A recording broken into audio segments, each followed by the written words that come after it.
Okay, and I'll share my screen. I'm just going to pull up the slides.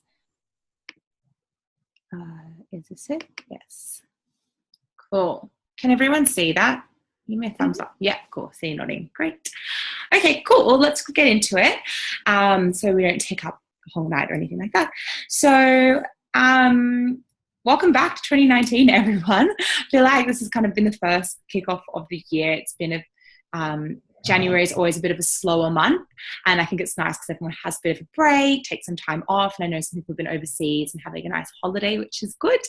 But I think now most people are back, and I think these last couple of weeks in the office we've sort of been doing some reflection and some planning and that sort of thing, and now we're at a point where we want to share it with you and get you to feed in.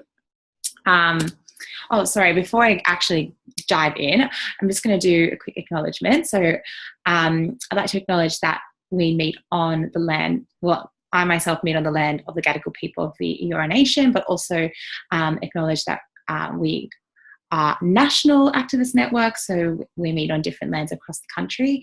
So pay my respects to my elders past, present, and emerging on this land, but also for all of the lands that we meet on. Cool. Okay, so in terms of the agenda for tonight, we're going to go over a quick review of 2018. I don't want to spend too long, but I think it sort of frames 2019 nicely. And I'm going to go over, and last year we sent out a survey that a lot of you would have filled in. So go over some of the things, some of the themes of that survey and collate some of the feedback that came out of it. And sort of how we have responded to that, and also some of the achievements and things that people said that are positive that we should sort of celebrate as well. Then we'll go into 2019, what's been the process so far in developing this strategy. We'll go over our vision broadly, as well as our objectives, timeline and activities. So take you through basically the strategy that we've created. And there'll be time for you to sort of feed in, reflect and input. I'd encourage you, if you can, to sort of take notes and save them for the end. So it'll just probably be more efficient that way if I kind of run you through all of the bits and pieces, and then if something you like something or you don't like something or you want to have questions on something, just jot it down and we'll have plenty of time at the end. We'll also have time after the 2018 review to do some sort of feedback if you by any chance missed the survey or you didn't get time to fill it out or you've thought of something new that you want to reflect on last year. There'll be space for that as well if you want to add that in. Okay, cool. Well, let's get into it. So 2018. 2018 we reflected on, and it was an absolutely massive year for us. So last year, I think our organising approach more focused on growth than anything. And we wanted to grow the amount of groups we had and how many people were in those groups. And we saw a big increase in that. So I think we sort of really reached that vision last year. And that sort of went hand in hand with like an increase in events and campaign actions. We had a big focus on making our network more structured and sustainable. So making sure that as we grow that there's support mechanisms in place for activists. So we'll talk through a bit about how we restructured the network and how we sort of tried to make it a very streamlined network. Cool. So I think I missed one. Yeah. In terms of our achievements, I'm going to go over some key areas where we achieved a lot. If anyone wants to read the whole evaluation, I can send it to you, but we had so many different bits and pieces that we were evaluating, so I'm just pulling out some key bits and pieces. So in terms of how many groups, I think we entered 2018 with like groups were, I think most groups were still seeding. I wouldn't say any of them were like really up and functioning, maybe a couple. But I think by the end of 2018, we have 15 functioning groups and 2 seeding groups. I think we've seen the biggest growth in the amount of activists we have. So I was looking at this today. So yes, we entered 2017 with 30 activists and we left we entered 2018 with 30 activists, and we left 2018 with 117 activists. So that's massive growth. We saw like a lot of new people coming on board, a lot of people who are tonight. So, and we also signed up 922 people offline. And we really focused on finding activists to help build groups or rejuvenate existing groups. And we did this, I think a lot of you were involved in running O Weeks across different campuses, and then running trainings and market stalls and that sort of thing to achieve these sort of key areas. Another focus was capacity building, so training people and skilling them up. We ran like 14 trainings last year, which is quite a lot, plus monthly webinars and different types of skill shares. We experimented with different types of trainings. I think a lot of you may have come to like a new different format, and we evaluated and reflected on that. So we trialed a one-day training, an online training, a retreat, a 2-day training, and a train the trainer. Is that everything? I think so. And from that, we sort of continuously refined our training manual, and looked at how we could improve that. And then recently we did a bit of an evaluation of all the trainings to see sort of what was working best based on all the evaluations we got from people who participated. And can everyone just mute themselves? I think someone's got some sort of road traffic happening in the backdrop there. You can always, oh cool, no worries. You can just mute yourself on the screen, and then just remember to unmute yourself when you want to say something. Cool. And yes, we also ran a train the trainer for the first time, and a lot of you were trained in how to deliver those trainings. And then the last thing was the national leadership team underwent a one-day training, and that sort of focused on deeper community organising skills. So overall, we trained 144 people last year in campaigning and organising, and we trialled 5 different types of trainings, which is a lot. Cool. Ooh. Okay, so did I miss one? Oh, I didn't make a slide for this. Sorry, guys, I'll just talk about it. So the third area that we achieved a lot on was that restructure that we went through. So for those of you who were around earlier last year, we kind of know that our model was a bit more loose. We had a couple of groups here and there, a couple of leaders. But this year we've really focused on structuring that and making that really highly functioning. So we established a national leadership team, we recruited state coordinators, and we also set up 2 office-based teams. So now we have the activist support team and the events and outreach team. And the last one that I wanted to mention was mobilisation. So I think we had some key moments where we all came together around a campaign, and from that we've seen a big amount of, a lot more wins, I guess, in terms of our campaign impact. So the first one was the national lobby trip. So we brought 16 activists to Canberra to lobby their MPs, and we through that developed a lot more relationships with MPs and got some solid commitments around our Human Rights Watchdog campaign. We had one National Day of Action on Human Rights Day, and I don't have the number here actually, but we had so many people drop in with a photo book to their MP, sharing stories of women living in mining affected communities. And then the last thing I wanted to mention was the Perth group was really active around South 32, and a lot of people went to events that where Millicent went to and to speak. But yeah, we had a great AGM action at the South 32 AGM and had a big protest and had a meeting with the CEO. And I think we've seen a really good mobilisation in Perth around those things. Okay, so overall, I think what worked well last year, and this is stuff that I've sort of pulled from the survey and from our own team reflections as well. I think the network restructure, people seem to feel really positive about this, and they said that that that they've seen a bit more efficiency, I think, in how we run things, which is really good. I think we've really streamlined the volunteer inquiries process this year. So Sarah and Shema, who are in the activist support team, are doing a really incredible job processing people who want to volunteer and placing them with a local group, and just making that process like really streamlined, and a really great way of getting new volunteers involved really quickly. Bringing people together across the movement. We really get a lot of feedback that when we do these big national meetups, that we're our most effective, and people really learn new skills and learn from each other.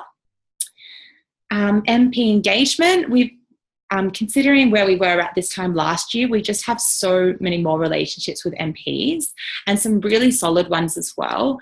MPs that know who we are, really trust us and see us as like a credible source of information, and feel connected to some of the campaigns we're doing and real champions for our cause. So that's been really amazing work, and it really comes down to constituents just building those relationships. Connecting women from affected communities to our network is another one. So things like bringing Millicent out from South Africa and having that sort of moment where she can meet activists, that was a real high point of last year. Building facilitation skills. So we ran the Train the Trainer, where people were able to learn about how to facilitate, especially how to facilitate our one-day training. And I think that's people already starting to organise trainings and use those skills, which is really great. Another one is that we've done quite well is progressing our feminist leadership journey. Actually, in the survey, what people said was probably the best thing about the network, overwhelmingly, was like the culture of the network and the people in it, which is really good that that the groups have that really inclusive and welcoming culture. And I think, you know, this year we launched the Feminist Discussion Toolkit, and I think we've really have brought on board so many people that really sort of embrace the values of the organisation and what we're doing, and I think that really came through. And the last part is building up our resources and toolkits, and I think we've still got a lot more to do here, but we did make a bit of a focus on building that up because we are such a new network. I think we've got a little bit more work to do in terms of having a lot of resources and toolkits and that sort of thing available for activists, but that's something we have done more of. Okay, what could be improved? So communicating about our campaigns and theory of change, there was a bit of a gap between the actual understanding of the campaigns and how activists play a significant role in them. So that's something we're really going to address this year and have made a priority. But I think it was something that people struggled with last year, is kind of understanding some of the ins and outs of the campaigns and what they could do. Sharing between groups. This was interesting because we had some people saying that that it was great, but some people saying that they wanted more. So we are just going to continue to do it and try and make sure that it's an opportunity available to everyone. But yeah, people just flagged that they really cherish the opportunity to come together face to face. One thing that we sort of as a team reflected on didn't really come through strongly in the survey, but was the monthly webinars. Sometimes attendance can be really low. And we did have a question in the survey that was sort of framed as, I think I've worded it as from strongly disagree to strongly agree, the frequency of ActionAid meetings is good. I don't know what I said. But anyway, some people disagreed or agreed. But it would be good to get people's feedback on like how often, whether we're overloading you with meetings, and if monthly webinars are a good thing, because we're thinking of swapping them to be quarterly and focusing on having more guest speakers come in and doing less of them, but doing them really well. Feminist leadership at the group level. So I I think we've done a lot around sort of getting people to understand what feminist leadership is, but we want to do a bit more about like what the application of that is. And that's something that people have sort of said they wanted to know more about, like what practically is feminist leadership and what are examples of it and how can I apply that theory. So that's something that we're thinking about. Recruitment for trainings. We had a few trainings, I think at the beginning of last year, where the turnout was a little bit lower than we expected, which I actually think we've drastically improved on, building some in-office teams that are focused on recruitment and events organising. So we've seen a bit more of improvement there, but that's something that we did struggle with a bit, and not just for trainings, but also for events. That's just an ongoing organising problem, is just getting people to attend things. And then tension between autonomy and control, which is one that always comes up. Some groups saying that they want more autonomy and more sort of freedom to do things, and other groups saying they want more structure and more guidance and, us sort of intervening more. So kind of that, just kind of managing the context of each group and individual groups' needs moving forward. I think that's something that is ongoing, and just different groups will need different things. Okay, cool. So that's basically the review of 2018. I know there's a lot in there, and I really had to pull back on how much I've shared because there's so much to reflect on. But let me know if I've missed anything. Did anyone add anything that they think that we've missed, or any comments on anything that was mentioned?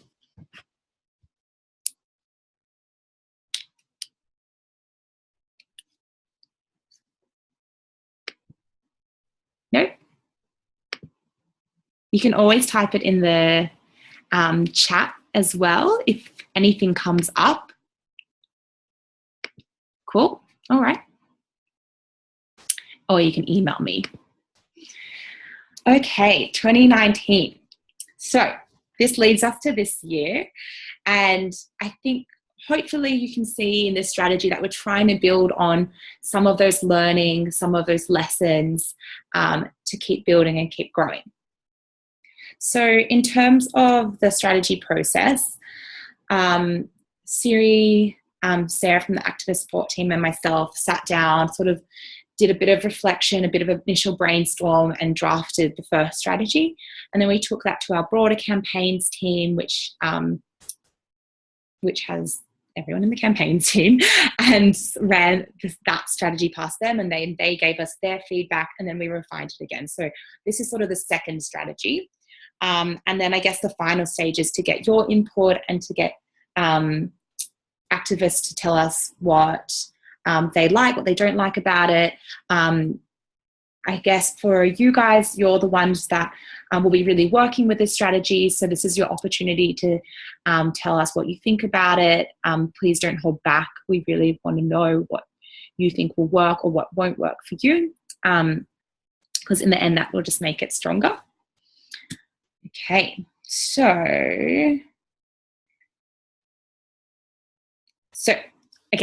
in terms of 2019, we've written a vision. It's very long, but I'll try and summarize it. This year, I think we want to focus less on growth and outreach and more about consolidation and strategic campaigning. So what I mean by that is last year we did so many trainings and so many events, and we really tried to grow the network. And I think we've grown it substantially to a point where it's really good. It's big and it's functioning, and groups doing really well. So I think this year we're trying to consolidate what we have and make sure everyone sort of has the same level of understanding, is really on board with our campaigns and really involved and engaged. And also we want people to be brought along that campaigning process and knowing what the campaign strategy is and how it will work locally. So I'll explain how we're going to do that later, but that's sort of broadly our approach for the year. And in saying that, it's not that we don't want to grow at all and that we don't want to grow any new groups in 2019. Instead, we're not like proactively pursuing it. But I think if we've got people who want to grow, we're going to support that. And also with the election, there may be some areas that are more strategic for us to grow in than others, depending on the result of that. We'll have to sort of re-strategize once that's happened. But definitely don't feel like you have to hold back in growing groups and finding more activists, that sort of thing. It's just not going to be like it was last year, where it was like that was go type thing. Okay. So the vision, I'm going to read it out. There's a couple of slides of the vision. It's very long. Okay, so by the end of 2019, we hope to see our movement continue to hold our government and corporations accountable for policies and practices that entrench gender inequality and poverty. So this hasn't changed from last year. This is kind of why we exist and what our purpose is. We will do this through maintaining our distributed organising approach that combine strategic guidance and training from staff with local group autonomy to deliver tactics and mobilisations. And that's very similar to last year as well. That's not going to change unless we want it to. It can. I just think from the feedback we've gotten, it's working well. Having that strategy and sort of thing coming from staff has been really working well. The only thing here I would say is that it's not only going to come from staff. This year we're going to focus more on, strategy being developed in alongside activists, and also with training, activists are starting to run them themselves. So maybe that actually needs to be refined a bit more there. I'm just going to make a note to myself. Cool. But generally, it's the same approach. Cool. This year, our network will be more streamlined as we continue to improve our structure and management of the network to ensure that we are the most effective. Our network will be highly functioning, with each group having an established structure, good communication, distributed workload, as well as group norms. Groups will also be consistent and strategic in their delivery of actions and events. Groups will have ongoing skill up and training opportunities. So this one, we wanted to see how groups would feel about becoming a bit more structured, and maybe us giving them a couple of options around how to structure their group. For example, having a group coordinator, a events coordinator, a treasurer, a secretary, an outreach coordinator, that sort of thing. As opposed to sort of just having community leaders, that sort of thing. So we potentially would offer a couple of models and trial them and get groups to see what would work for them. But we're hoping to kind of continue structuring the network in a way that makes us the best possible. There are a few things in there also around what makes up a functioning group. So things like good communication, distributed workload, so making sure that one person in the group isn't doing all of the work. Group norms, and that's sort of about, again, applying that feminist leadership, so how you want the group culture to be, and how you want people treating each other in the group, setting those norms. And then we also have something around like consistency and engagement, and making sure that groups are really active. And then to help groups be able to do that, we're going to offer, more skill up and training opportunities to keep building those skills. Okay, next point. Our network will be integrated into our campaign strategy and feel connected to our cause and current campaigns. Our network will be committed to women's rights. Oh, sorry, I'll just go back to that first point. So I think we've already spoken about this before, but we're hoping that people will feel connected to our campaigns and be actually really integrated with the strategy and understanding their role in delivering that strategy. Next one. Our network will be committed to women's rights and have an intersectional feminist understanding and application of organising and campaigning. So spoken about that already, so I won't go into that again. And they will also understand the role that decolonisation plays within intersectionality and solidarity. So this year we're hoping to also look at how we can, in the office, I guess we've been trying to talk about like how can we, become like an organisation that's trying to play its part in decolonisation, and I'll talk about that a bit later and what we're doing and how we think that we can sort of extend that to the network. Cool. And last slide on the vision, it's a very long vision. Our network will be well connected, not just with each other, but also the broader women's rights movement, leaders in communities and local MPs or senators. So I guess talking about bringing people together across our network is reflected there, but also knowing that we're stronger when we work together with other women's organisations in the broader feminist movement, and wanting to do more of that and more partnerships, and also continue to build up these great relationships that we have with our MPs and senators, because that's just going to help us achieve so much more. And the last point around mobilisation, so being able to mobilise around specific campaign issues and specific times. I think that doesn't need much more. Cool. In terms of how we're going to reach this vision, this is going to be going more into the details and what the plans are so far, and what our objectives are. Okay. So in terms of the first vision area, our consolidated and highly functioning network, we want to have 18 functioning groups by the end of 2019. So we've allowed for some group growth, but not drastic. We want to trial a new structure for local groups with clearly defined roles for group members. Keyword being trial. If it doesn't work, it doesn't have to continue. We want to retain 80% of existing groups by the end of 2019. So we want the groups that we have now, 80% of them to go into 2020. Wow, 2020. And that sort of gives leeway, like naturally, sometimes groups fall down and that sort of thing. So allowing for that to happen, that's pretty a natural occurrence.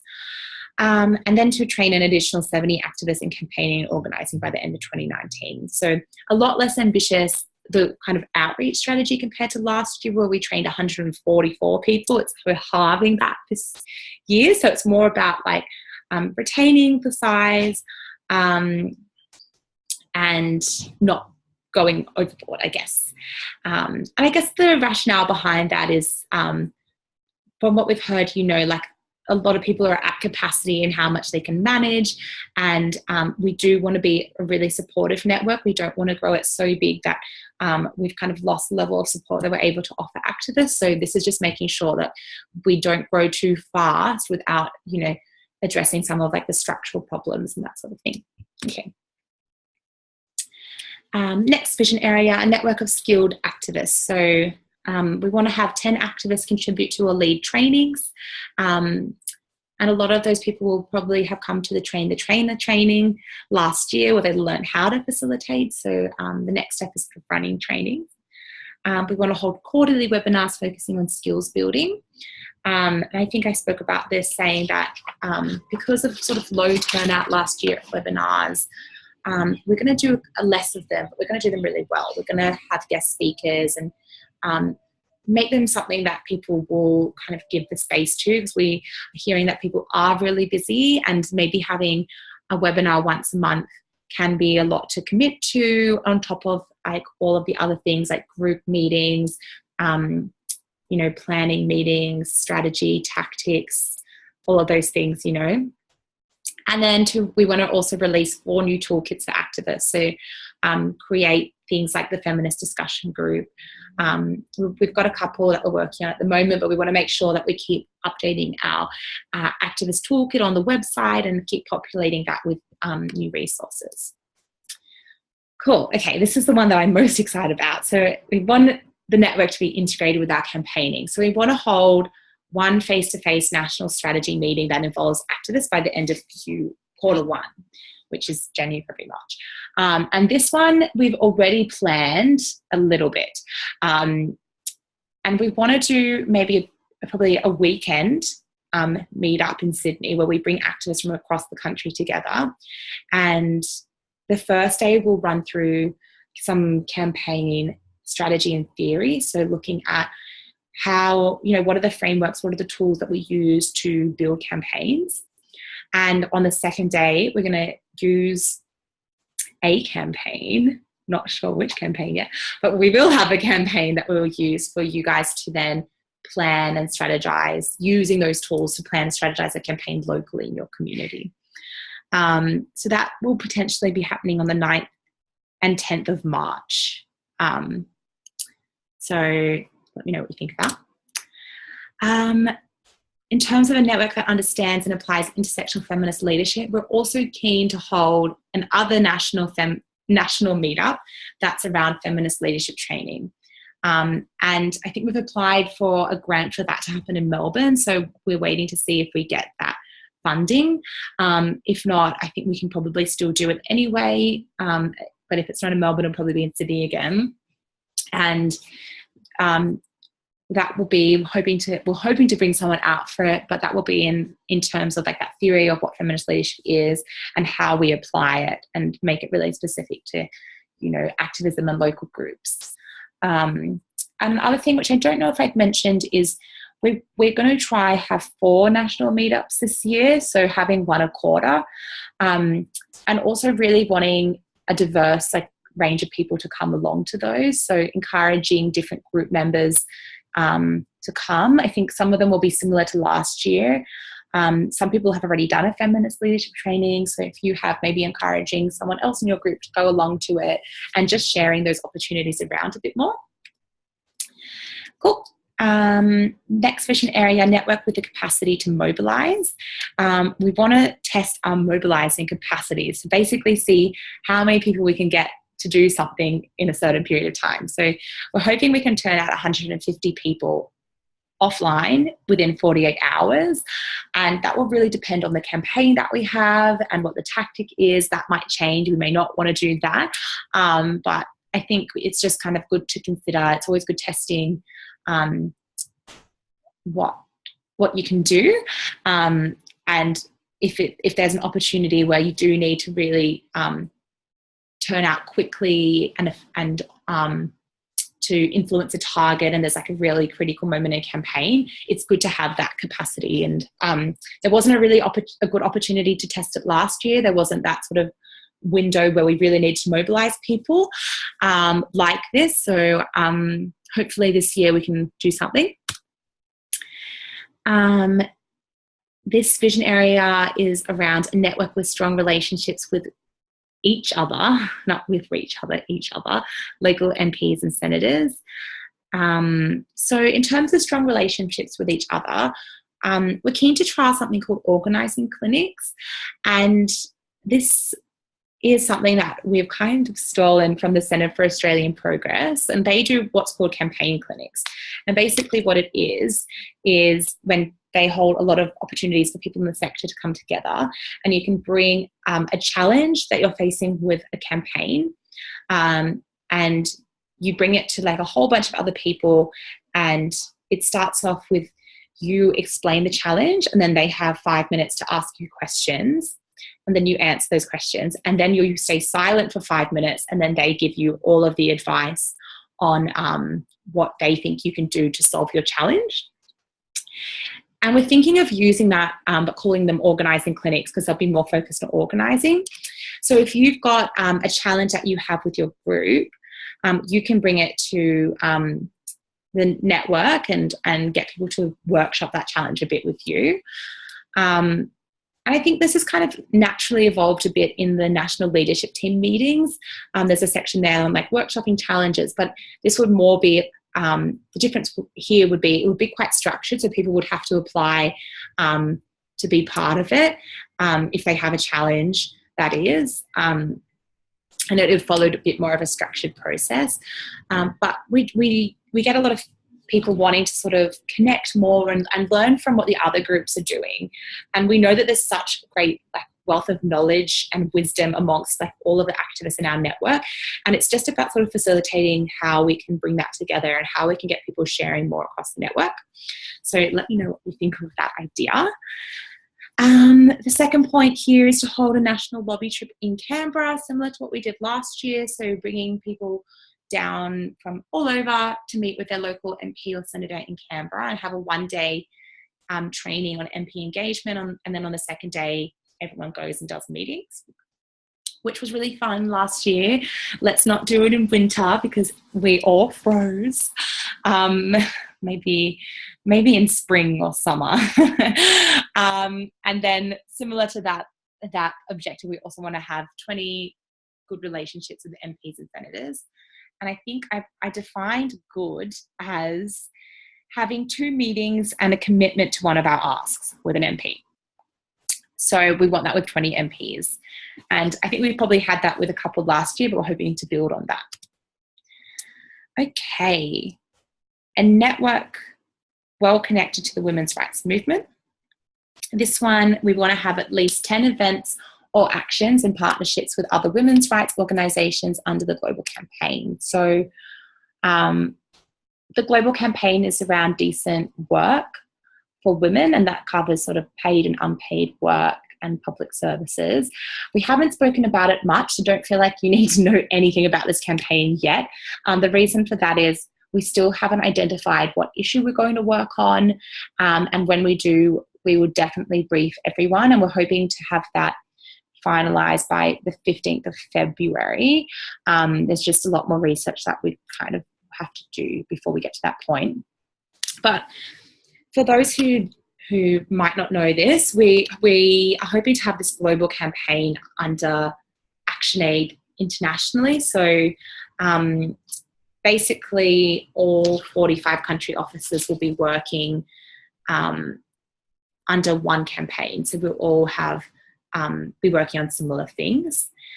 And at the moment, it's quite broad.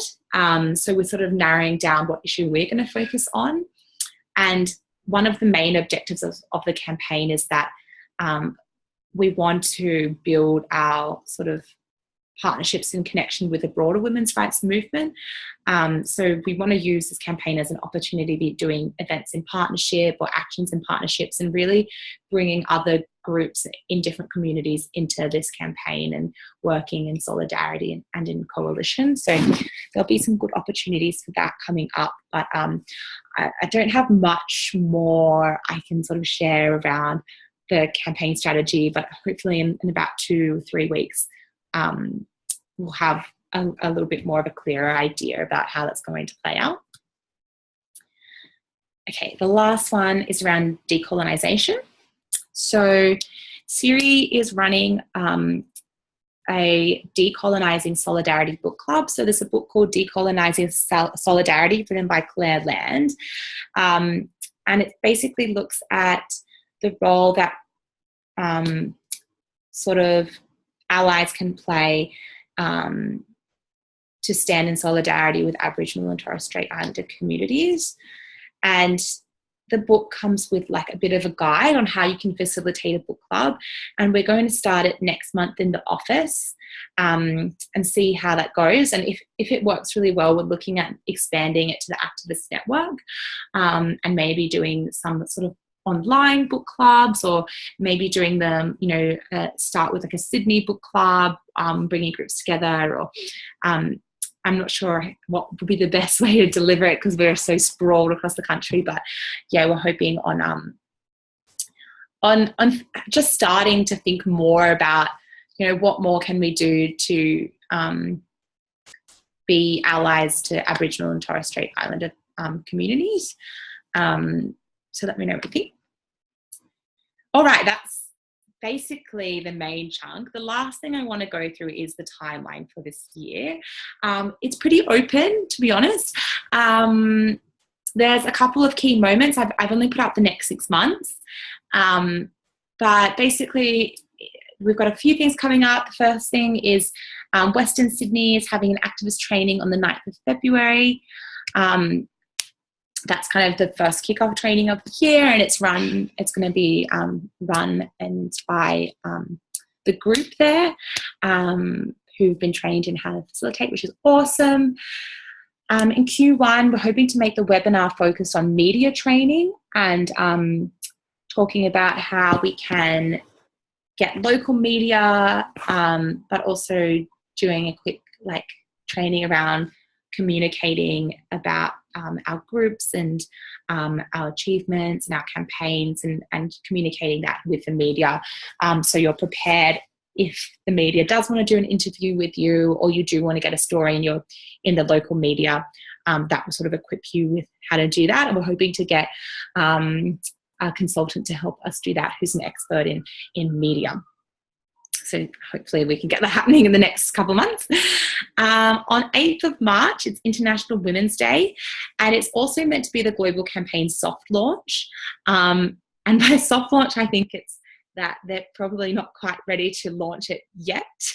So again, hopefully I'll have a bit more to share with you. I don't want to go into it too much because it's still just not ready yet. So there's just so much I could talk about the potential options, but hopefully we can refine it down a little bit to one single issue that we're going to focus on, and then I can share with you a bit more. But that's sort of a key date that we might need people to mobilize around. And then right after that is the National Strategy Meetup in Sydney. So likely we'll be flying people down the 8th, and potentially we can do an action on the night of the 8th. And then 9th and 10th will be sort of fleshing out that strategy. And we might be fleshing out the strategy for the global campaign, or potentially like a climate justice campaign as well. 15th of March, Brisbane has Frocking Hilarious, which is the first time they're having it in Brisbane, but it's the annual comedy show where we have an all-female lineup, and it's a great opportunity to fundraise a campaign. So that's Q1. So a couple of big things, but nothing too crazy yet. And then in Q2, in May, it's International Labour Day, and that's the official launch of the global campaign. So by then we'll know what we're doing. 16th of May is Frocking Hilarious in Sydney. So Sydney people, if you're keen to volunteer and help out with that, pencil that one in. It's a really, really fun night. May 18th is the annual assembly. So that's when we try and bring activists together and feed into ActionAid Australia's broader strategy. So not just the organising strategy, but you'll also get to input into the work plan of programs or fundraising or communications, and get to know broadly what is happening as the whole organisation. So that's a great opportunity. We bring together activists, staff, donors, the board, partners, that sort of thing are all present there. And then the last thing is on the same weekend, because we're all flying the activists down, we'll try and make the most of that time. And also on the Sunday, we'll do the feminist leadership training as well. So likely if you want to come to the annual assembly, you can also come to the feminist leadership training, if that makes sense. Woo, okay. I feel like I've talked at you enough. Now it's your time to talk and let me know what you think. So I've got some questions here. It'd be great if at least everyone could just give me a couple of thoughts, and I'll just stay quiet and write them down. But a couple of guiding questions. What parts of the strategy do you like? What parts of the strategy do you have concerns over, or you maybe just not sitting too well with you? And the last one, what do you think is missing from this strategy? Cool. You can write it, you can put your hand up, you can just speak, whatever comes to you.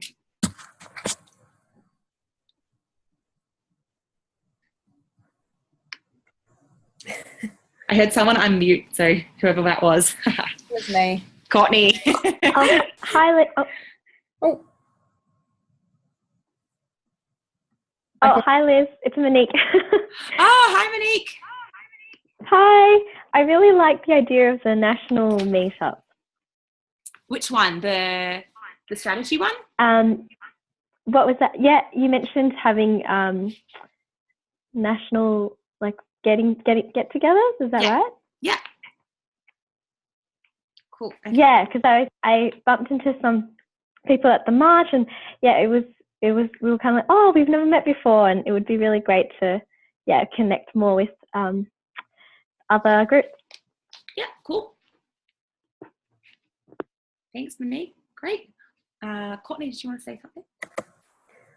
Yeah, totally agree with that. It's always really nice to feel connected to other activists around the country. And I particularly like that idea that you've sort of modified from Australian Progress, because I think that would be really nice to be able to workshop challenges. But the one that I was going to say is I'm pretty excited about this idea of really wanting to connect more with the broader movement and with other groups that are doing similar things, because I feel like there's so much going on in this space, and I think there's just always, that power in a bit more diversity of voices if you can connect with other groups heading in that same direction. So I think that'd be really exciting. Cool. Perfect. Great. Renee just had a question around if I can share this with you all afterwards. Yes, I definitely will. I know there's a lot in there, so I'm happy to sort of share that around. And she also liked, the idea of getting activists around the country and the book club. Cool. Good to know. Thanks, Renee. I really liked the idea of consolidating and retaining. So rather than, because I think 2018, even I just witnessed so much growth in the activist network, but it's just ensuring that we keep people on, I guess. And so I really like the idea of working with ActionAid and ActionAid being focused on that as well. Okay, perfect. That's good to know. Anyone else? I like the idea of connecting with other groups as well, like different organisations, because one, it's really fun, but also it's a way to raise sort of both campaigns of what people are doing together. So both groups have not a more relaxing time, but not everybody's just spending all their time trying to push one thing where you can combine together and it's easier. This is not coming out. I've had a long day. Yeah, it's making perfect sense. I'm the less webinars. I don't actually mind the monthly webinar. I know that not people don't come that much, but I think when we do have chats, it's quite good, hearing how Brisbane are doing or something like that, and how the differences between our groups and filling in different ideas. That's what I probably get the most out of it. So I guess if we can continue something like that, or maybe be more active online or something like that in place of such regular meetings, would be cool. I was also thinking, I don't know if it's for everywhere, but we're a bit low on the top state coordinator and community leaders again. So I don't know if you've got any plans to, obviously I've done train the trainers, so community leaders and activists should be okay, but for state coordinator, I was wondering if there was any plans for another national trainee just to fill in just a couple more people around the place. I don't know how many everybody needs, but we probably need at least one or maybe two. Okay, that's good to know. It hadn't been something I thought of, but I definitely think now that you've mentioned it, it could be a good thing to do, because I know that we've now got a couple of vacancies. We've got, then if we could do 2 in Canberra, at least 1 or 2 in Melbourne we need, and then also now Queensland. So it could be that we do a smaller version of that and bring a couple more people together. And it could get them all really up to speed on how ActionAid works and sort of things they would have missed from last year as well if they're new. Yeah. So they can be experts going into this year. Could be good. Yeah. Okay, that's definitely a good point. And then just going back to your point also on the monthly webinar, so I think we would still continue the NLT meetings, so state coordinators meeting up, because I think that's something that is really useful. and keeping them monthly, but just the on top of that, I guess the monthly webinars as well, because then that makes like 2 webinars if you're a state coordinator or an office-based team, and then that can just be like way too much. Yeah. But maybe I think there's maybe a point around extending like what other groups are doing to people who aren't in that space and making sure that we are sharing. Just had a chat as well. I think with other NGOs is great. So Renee just said that collaboration with other NGOs is great, and it worked really well in Syd last year. That we almost ran out of seats. We did run out of seats in an event in Sydney, which was amazing. But yeah, collaboration, I definitely think, you reach so many more people and you can share different messages. So it's nice that that's sort of coming through as well. That collaboration is a good thing. Okay, great. Anyone else on things that they want to mention? I think it's all kind of been mentioned, but I'm just agreeing. I really love the idea of collaborating with the other NGOs and the capacity there to really expand our outreach, and we'll both probably be able to really benefit like our organisation and theirs. And I really love the idea of the book club and also the feminist discussion toolkit as well. I think that'll be a great way. Having regular sort of feminist discussion meetings in the communities for each group, that can be a great way to sort of expand our collective outreach as well. Yeah, cool. Great. Thanks, Emma. Written all this down. Cool. All right. I feel like we've been very positive. It's always hard to give constructive or negative feedback. If there is anything, I mean, you don't have to do it vocally. I understand sometimes that's tricky. Oh, someone waving at me. I have a Alia, didn't Liz. see you there. Yeah, please. No, that's all right. This is so pretty much, yes, this is all really cool. I'm especially looking forward to just looking around Adelaide, and because I don't really know what other feminist groups are around Adelaide, and I think that I know it's like some, but it's going to be cool to sort of actually reach out and get to meet people in the community as well. Yeah. So that's what I'm looking forward to. And then I have a question, which I wonder if I should ask here. I might as well, since we're in the everyone's please. here. But so I saw Claire. We had the dog meetup thing at the Labour conference. Yeah. And I had word on the street that Claire O'Neill was not keen on putting the watchdog into her, whatever it was, And I'm wondering if in a few minutes you could sum up on whether or not there is still hope, because after hearing that, I was like, I don't know about what's going to happen with the campaign. Yeah. Yeah, good question. Yeah, we haven't really touched on where we're at with the campaign, just because there's already enough to cover here. But I think it's a really good thing to talk about. Yes, we definitely still are going to keep targeting Claire O'Neill. We actually had a meeting on it today. I think the outcome of it is that we're just going to annoy her until she pays us attention, because I think the staffers have sort of been ghosting us a little bit at this point. So I think the plan is to really up the game in Melbourne. So we've got a couple of tactics that we brainstormed today, which I'm going to sort of write up and maybe share with Courtney and the rest of Melbourne. But yeah, she's definitely a target. And I think Siri will probably be in touch with you as well around Penny Wong, because this year we definitely still are going to continue the Human Rights Watchdog campaign, but I think it's just thinking about how we push it, because we know now that we've got Penny Wong's support, and she's sort of the go-to person on this issue, and we've also got a lot of support from Labor as well, and it's just now at the point where we need Claire O'Neill to work on it.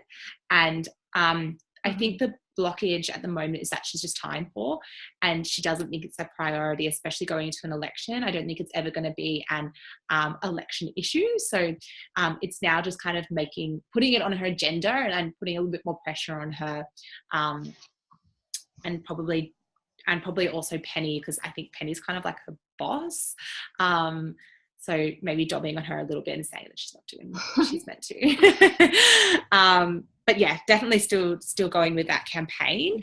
And it's just sort of at this point, we'll be thinking about what's the best campaign. Okay, that's that good will to know. Yeah, what's the best campaign that we'll use going into that strategy meetup? It might be the Human Rights Watchdog, or it might be the global campaign. But yeah, still happening. Cool. Liz, mine was more of a question than a concern. It was just around the election and how that might affect or change or be something that we are thinking about. Obviously, like assuming that it'll be called in March or May. Yeah. Will that, like, I imagine that's definitely fed into consideration of the strategy, but I was just wondering if.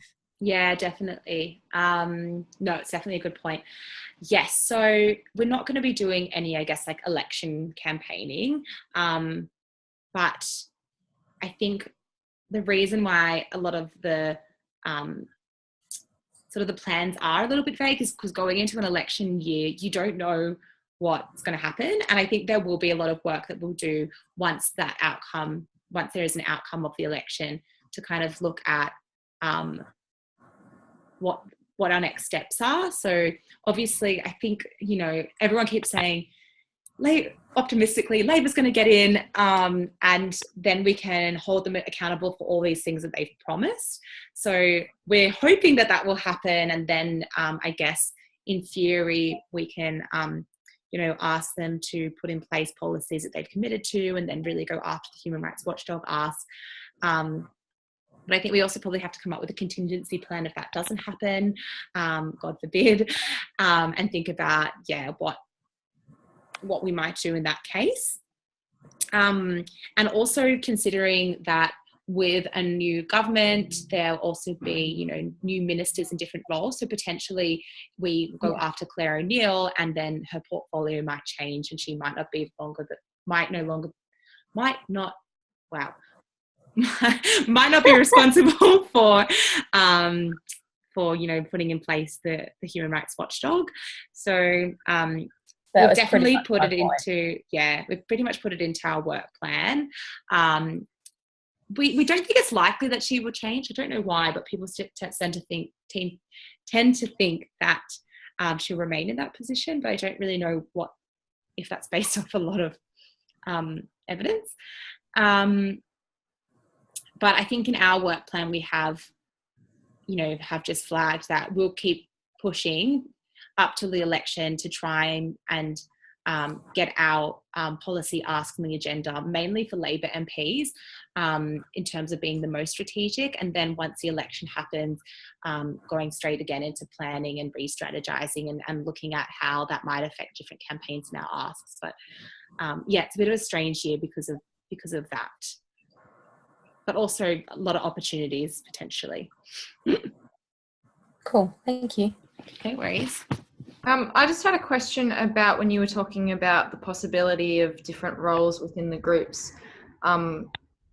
Is there a timeline for that, or is it just kind of a foundational discussion at the moment? Or there's no timeline really. I guess at the minute it'll be, I'll probably, if people were comfortable with it, we'd probably draft some options for structuring the group. So I don't think it would be like, this is the one group structure that you have to have. It would more be like, maybe here are 3 group structures, and we might bring it to like an NLT meeting and get people to think about how this would work and maybe trialing it. But how do people feel about that? Like, do you think that your groups, because some of the feedback we got is that people want more structure, but do you think that your groups need structure, or would you just prefer us to provide options and then you sort of tailor what you want to your group? In Melbourne, I know that it might work for 1 or 2 of the groups, and I think it potentially wouldn't work for one of the groups. So I think a bit of flexibility is maybe good, depending on and us sort of exercising our judgment on that. Yeah. Cool. I think for me, maybe a bit more structure would be good, that people would have things that they can really grab onto, and it would maybe be a conduit to allow them to take more ownership. But what Courtney was saying, I think that's group specific, and our judgment's probably the best marker for that as well, and probably not applicable for everyone. Okay, cool. I think some ideas of like what a job title could be and what their roles could be is like would be a good thing to just have, so that if they're, because some people really, really love like a really defined role, especially if they want to use it on their like CV or something like later on. So having that would be a really good tool, I think, to have. And also if we were really lacking in, I don't know, event coordination or whatever, then we could potentially put up, you know, ask out who wants to do this thing. But yeah, I think it would be a good tool to have. Okay, cool. So what I'm hearing is that, yeah, you don't want it to be like imposed on you, which I don't think we would ever do, but more having like the option to trial it and have a couple of different potential structures and see what would work. Okay, cool. Well, I can sort of have a think about some of the structures, and I think already groups have different variations of this, so I don't think it'd be too much to kind of look at what we already have and give some options. Okay, how are we going for time? Let me check my phone. Oh, we've already gone over an hour. That's okay. If anyone, does anyone have anything else, especially around sort of concerns or anything that's missing?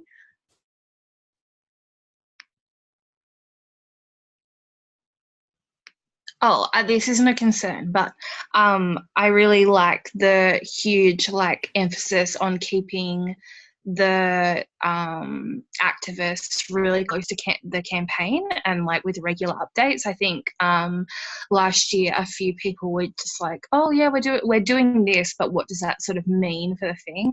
And I'm just like, well, I think blah blah blah, but it would be good for some like official things to come out sometimes, so it's not just not me making stuff up, but like it looks really, I don't know, it looks good, you know? Yeah.